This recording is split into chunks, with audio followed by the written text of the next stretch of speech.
କିଏ କହେ ଏମାନେ କଥା ଶୁଣି ପାରନ୍ତି ନାହିଁ। ଏମାନେ ପକ୍ଷୀ କୂଳରେ ଜନ୍ମ ହେଲେ ମଧ୍ୟ ଏମାନେ ବି ପ୍ରୀତିରେ ବନ୍ଧା।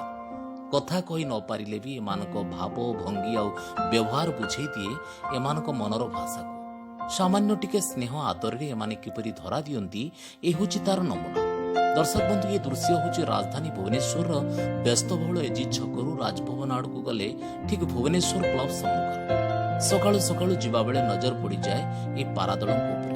ଜଣେ ଭଦ୍ରବ୍ୟକ୍ତି ଏମାନଙ୍କୁ ଦାନା ଦେଉଥିବା ବେଳର ଏ ହେଉଛି ଦୃଶ୍ୟ।